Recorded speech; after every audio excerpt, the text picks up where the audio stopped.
Let's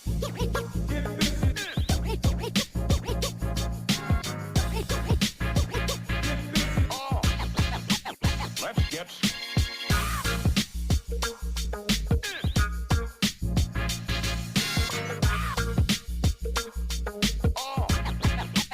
let's get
right, guys, it's 20 minutes after. I only see 8 people so far.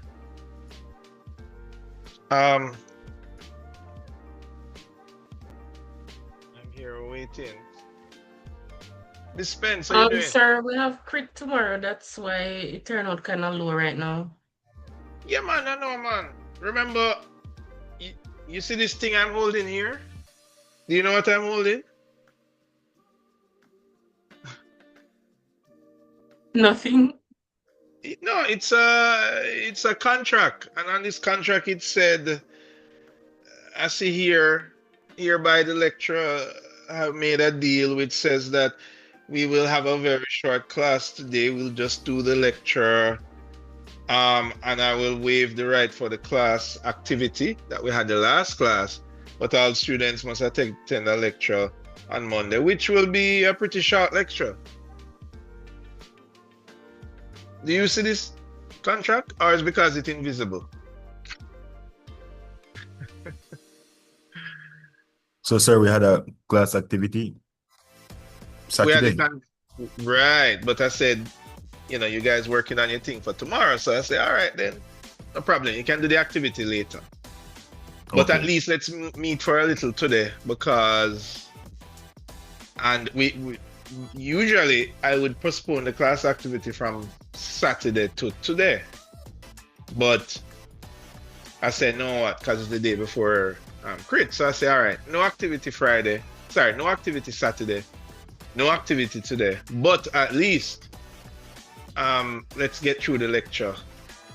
Because then we're gonna have to squeeze up everything on Saturday, which we never really want to do.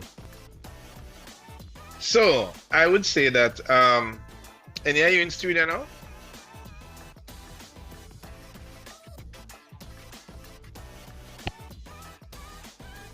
Anybody in studio? Yes, sir. Right. So how about what time is it? Right. The lecture is about a half an hour, 40 minutes. And then you guys are free to go.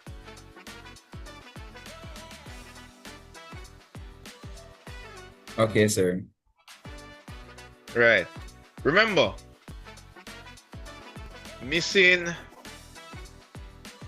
taking an hour out of an hour time difference highly likely won't make a difference in your delivery of what you're doing for tomorrow. Because anything can happen in an hour. So the name of the game is balance, right? You guys do have to practice how to balance the schedule between things that you have planned out already and then urgent things like presentations. So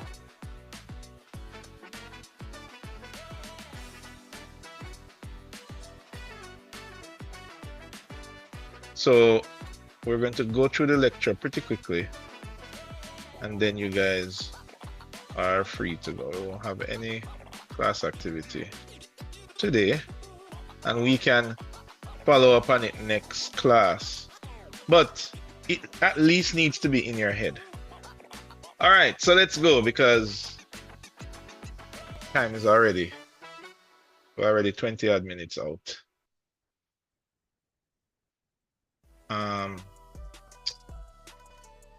All right, so I will just be borrowing your attention for at least an hour, guys. Then you are free to go, which I already have 20 minutes out of it. I want to show you this thing, guys. Let me bring it up here. Not this one.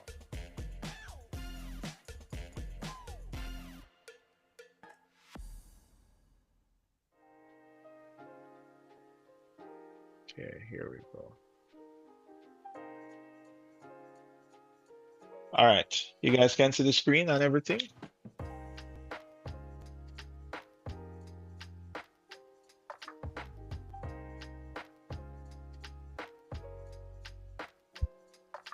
Mia, how you doing, Mia?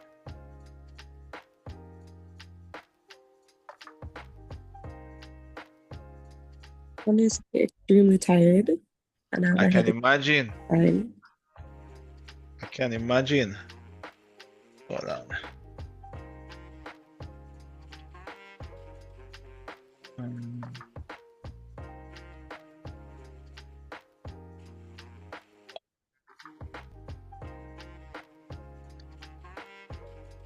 That seems to be the name of the game at CSA. How tired are you?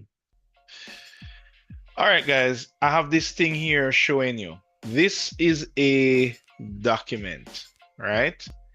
And it is this is what you call a thesis project. It's something that you do in the master's course, right? And there's a lot of writing, there's a lot of explanation, but amongst all of that are hints of the use of infographics. You guys can see this okay? Yes, sir. And, you know, I just want to highlight one or two of them because this is the exact same thing that you guys are preparing for your study tour presentation. Granted, you would have probably already have done this already. The presentation is tomorrow, but this is, let me go back to the beginning. What this is, it is a creative campus business incubator, right? Before, do you know what's a business incubator? A place that you can go and start up businesses. Exactly. So this thesis project was about putting a business incubator right in the middle of Ocho Rios. So for those of you that have ever been to Ocho Rios, this is Ocho Rios Square. Can I zoom in? Yeah. This is Ocho Rios Square. There's a clock right there. And there are a couple interesting things here. There's a railway, there's a light rail tram that's here. That's the ocean in the distance. And this is the incubator building. Now, if you're proposing a project like this, it's not just about the pretty pictures. It's also about, you know, how it going to work. What is the size of it? How will it function? What are the different rooms? And this book is almost like a presentation of how that can happen. So, for example, if the mayor of Ocho Rios was thinking to do this, this would be similar to what you call it escapes me, a feasibility study, right? I don't know if you've heard that term before. So basically, oh, hold on, I'm not sharing full screen. Is it's full screen for you guys? This presentation is full screen for you? Yes, sir. Right. So this is almost like a feasibility study of what if I would put a business incubator smack in the middle of Ocho Rios. And when you start to give those ideas, you also have to quote research that you have done. Chances are you have to have some kind of statistics. You remember, oh, where is this thing? Right. You remember we were looking at some of the graphs last class, some of the demographics. So this is some of the demographics that affects this design going in the middle of halfway tree. We have to look at the idea of what is from the observed registered businesses, the largest categories identify where, of course, tourism. And you can see these are all the different categories of businesses that are in and around the area. So if you remember when we spoke about infographics, we spoke about finding the data and representing the data. This is the data that is necessary to sell your idea for why a business incubator would go in the middle of Ocho Rios. You have to know a little bit about the demographics. So you can see that there is a large amount of young persons there, of children, and a large amount of like young adults. Most of them are male. So for example, this would inform you that, well, maybe my center need to have a place for childcare because of the amount of childcare that's there. So these are all graphs, but what I want to highlight to you is that some of them are not just charts. Some of them are informational. So for example, like this one here that talks about some of the case studies that was used to influence the design. Like this infographic here gives an idea of this building. I don't know if you know it, it's called the atrium. And just from this diagram here, you can see, oh, it's like a big kind of C with the middle cut out on his glass. Then look at these other infographics that's there, right? I mean, I'm not even going to put the text on screen. I'm going to just hover this on the side here. Ray, how you doing? You surviving? Yes, sir. Without even reading that large body of text, what would this infographic communicate to you? About education, school, What was that? education and school. Yeah, but what? Yeah. So, but what is it trying to say, you think? I see Gifford with him hand up already, ready to steal the answer from you, but we're not going to let him steal the answer from you, right, Ray? Hmm. What do you think it's saying? From like a so I don't know. All right, give it a try, Gifford. In order to get accepted into business, the business incubator, you need to have a heart trust training, high school graduate something, and intermediate skill. And right, and innate skill. So you have to be skilled at something. Yeah. You can't just come into this system that we're creating just, you know, I want to do a business. I have no idea what business I want to do and I have no skills. Right. Now, all of that is explained in this body of text here. But you just looked on the diagram and told me. You understand?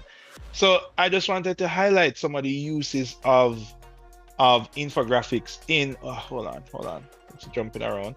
In architecture. As this is an architectural thesis, yes, it needs to communicate text, but it also needs to use up infographics to minimize the amount of those words that we use. Like this one here, before you even look at the text that is here, you can see that, oh, this is probably talking about something like recycle. This is probably talking about ventilation, you know, and then of course, if you are a person that is interested, like think about if it was somebody in government that's thinking about doing this and you gave them this booklet and they are interested in water recycling. Like when they look on this page, their eyes would just gravitate to this icon and then they would read it. Maybe they don't even read the other ones there. They just read this one and they say, you know what, Ashley? I love your idea because it has something in there that I like. All right? So I'm just skipping through kind of quickly, just giving you an idea of how infographics are used throughout this. If you look on this diagram here, so this of course is a bubble diagram, right? And remember, bubble diagrams are a kind of infographics. But if you look on this bubble diagram, it's not like a plain, like this over here would probably be more like a spatial bubble diagram that tells you the different spaces. But this one here has a little bit more going on for it. So like, for example, this kind of shows that, okay, so the workshop and the ideation hall is connected by a courtyard. And then even before going into all of this, the entire building is divided into skills, admin support, and public areas. And then you can kind of see how, for example, the skills area is this purple color. And you can see it's connected to here. The admin and support is this blue color that's here. And then we can see the public exhibition areas is this dash color here. So remember when we spoke about infographics being able to layer information together? I mean, I could have explained this in words, but then this, so right away you know that, oh, the main entrance, you're going to the lobby. And we know that, oh, you're going to this circulation area. And then we know that the cafeteria, resource center, dorms, and admin are all a part of the admin support that's here.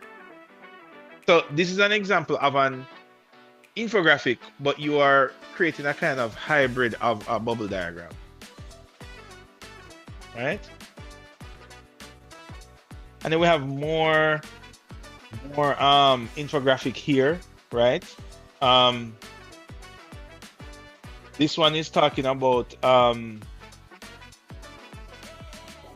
the number of how did you determine the sizes of each room, right? And in this case, the size of the room was determined by the size of occupants in what you call the ideation hall. So that is this big area where people go there to explore business ideas. And that area have a certain amount of occupancy, like only a certain amount of people can fit in that area anyway. So you use that as a figure to determine these other areas. So that's what this is trying to say. This is saying that, okay, so the maximum occupancy in this part of the building was used to determine the size of the exhibition areas, the size of and all the other areas. Now you also have drawings, charts. Let's see what else we have here. Oh, so here's another one again. Oh, well, I might have to open this one up. So, for example, you can see you have the different areas of the building.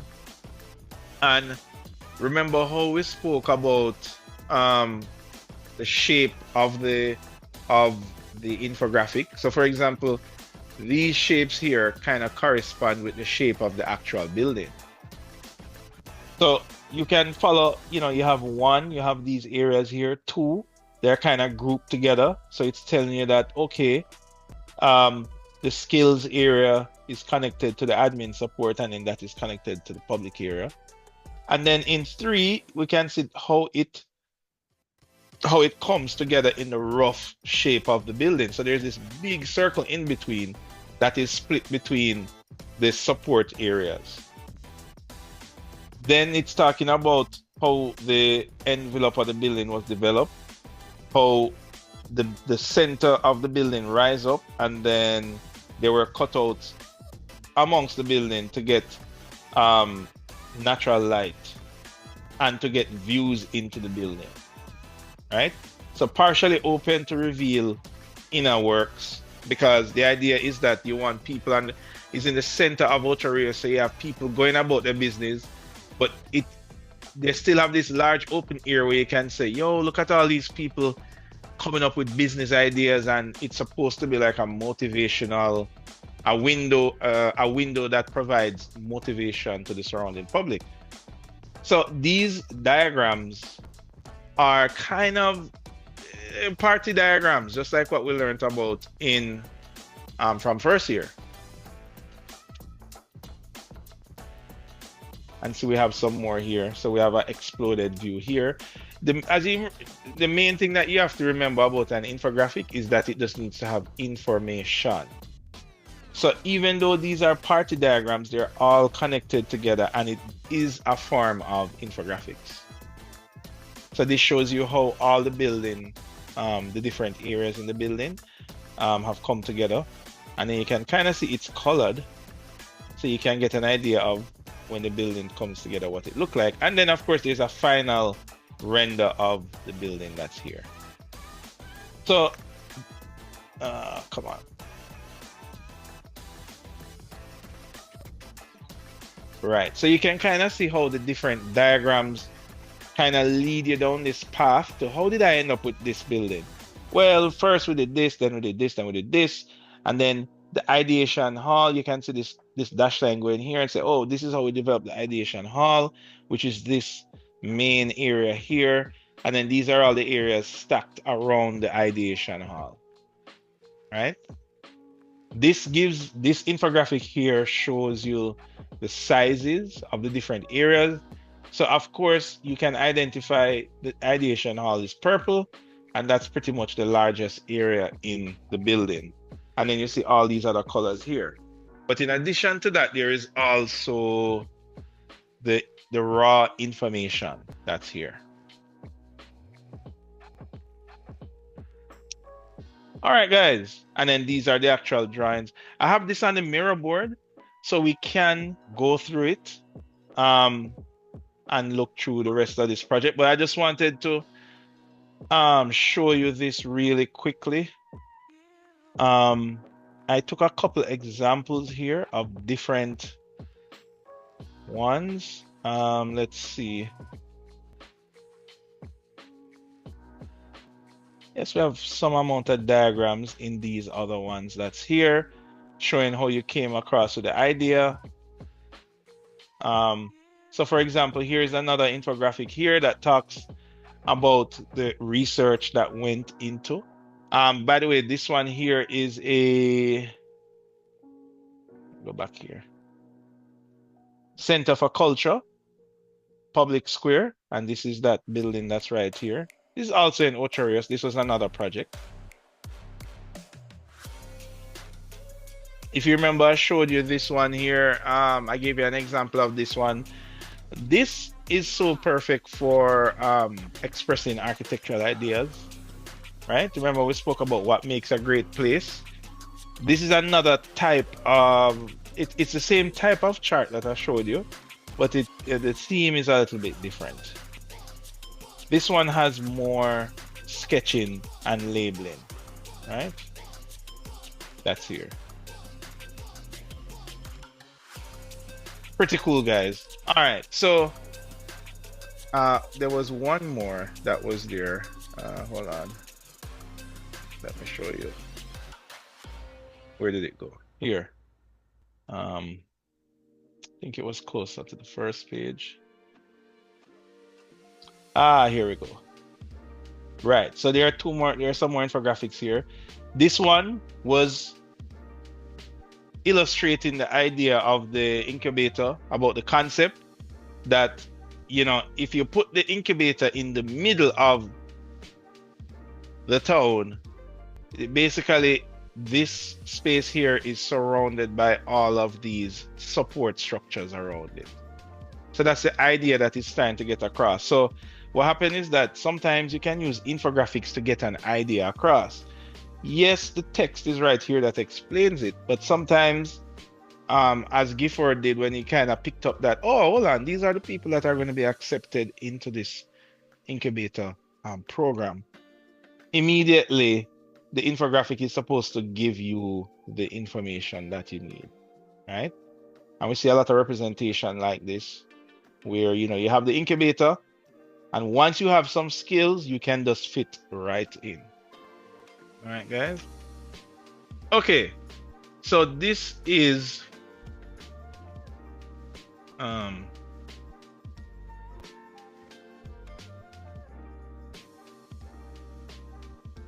these are some examples about infographics in architecture and how it's directly used within architecture. Now, what we're going to do is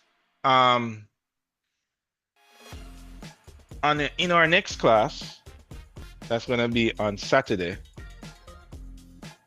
we're going to continue this discussion. I'm hoping that I just gave you a quick intro into infographics in architecture.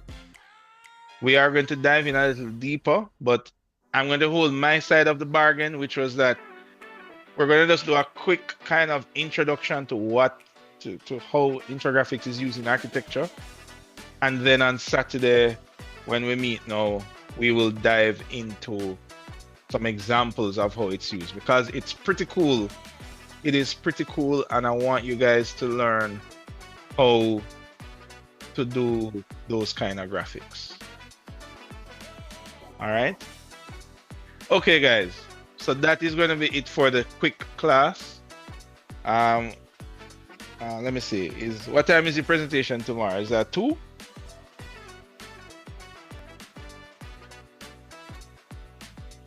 Yes, sir. All right, cool. Well, I wish you guys the best. And I hope you get to use some of the things that we've been talking about here in the presentation. Remember, in the data that you're presenting, try and find some opportunities to express that data apart from just using words or a very not interesting chart. All right? All right, guys. I will release you to go and do your thing. Thanks for those of you that showed up and held to your side of the bargain. We will talk again on Saturday. All right? Grace and peace, sir. All right, sir. Have a good afternoon. All right, you too. Bye, Take it sir. easy.